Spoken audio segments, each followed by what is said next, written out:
Ladies, you are the ones who make a difference in the world. And on November 6th, you can make a difference in so many lives right here in California, which is why I have Marshall Tuck, who is running for Superintendent of California Schools right here on Moms Matter Today at Focus TV Network.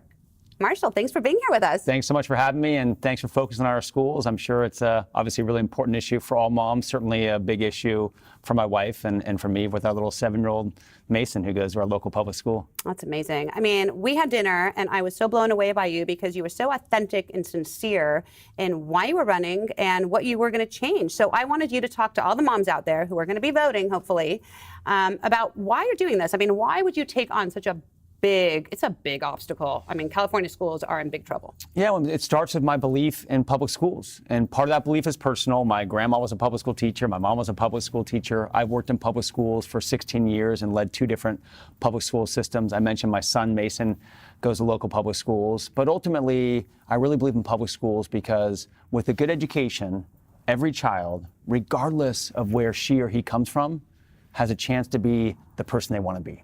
Right. And has a chance to have that fulfilling future. And unfortunately, as we're talking right now, we're in a state, great state of California, where 6.2 million kids go to public schools and only 3 million can read and write at grade level. Only 3 million. That's unbelievable. It's unheard of. And it's not like we're trying to solve a problem that we don't know how to solve. We're not trying to colonize Pluto here. We know what makes good school. We know how to educate kids. We know how to teach them to read.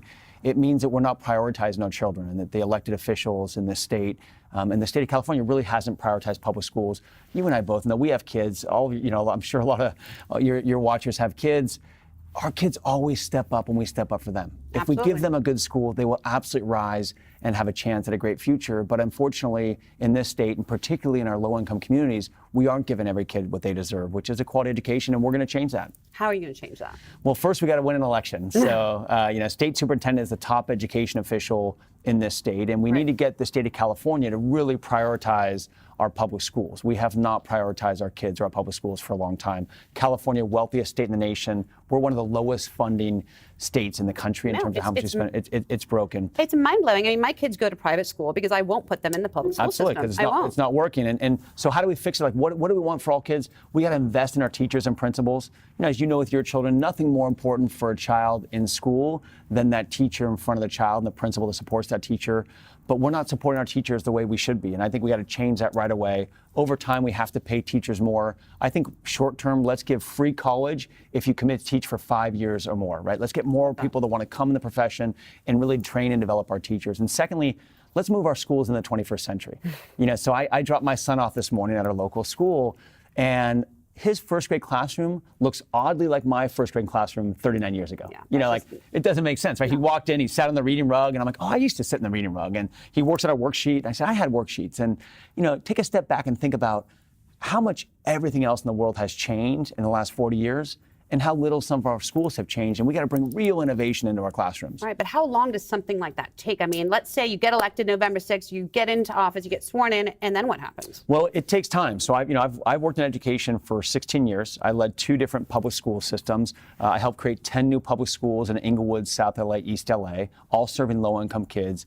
8 of those 10 schools now recognized by U.S. News and World Report amongst the best public schools in the country. I also helped lead a turnaround of low-performing schools in Watts and East LA and South LA, and we doubled graduation rates. So it's possible, and you can make progress in year 1, 2, and 3, but for our state to go from where we are, we're 44th in the nation in public schools. We should have the best public schools in the nation. Yes. I think that's going to probably take a decade. Right. And every political consultant says, don't say a decade, you got to say 1 or 2 years. And I said, no, I tell the truth. We've been working schools for a long time. You are honest and you are authentic. Yeah. And that's why I brought you on the show, because when I met you, I said, you know what, you really do care. You're really doing this because you do want to make a difference. You're not doing this for a stepping stone to run for another office. You're doing this because you care and you really have some great ideas. So share with us, because you were talking about it with me beforehand, share with us some things that you actually think are feasible that you can do when you get in office that'll make a difference in these kids' lives. Yeah, so first and foremost, let's get more teachers in the classrooms and make sure they're in front of our kids. So we got to increase compensation for teachers. Secondly, let's give teachers and principals more flexibility to actually innovate. So, too often, in California, California, we have this huge rule book called the California Education Code.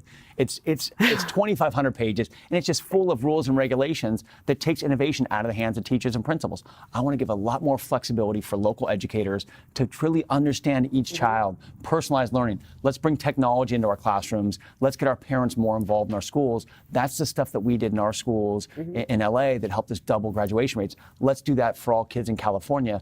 And let's also make sure we're serving all kids, because a lot of our students, our special education students, have not been served well by the public school system. Our English learners haven't been served well. So we got to change things. And how do you serve all kids? I think step one is let's move to pre-K for every child, because in California, every middle class and upper class family has access to pre-K. That's right. It's just our low-income kids that don't. And, That's right. and we all know kids got to have focus on literacy and numbers 1,000%. well before age 5. And so it's something that we can do right away. And just one thing to tell people, this isn't about kind of more and more dollars. California in the last several years has increased funding for prisons by almost $1 billion annually. That's a political decision. If we had chosen to use that money for education, that could be for pre-K for all.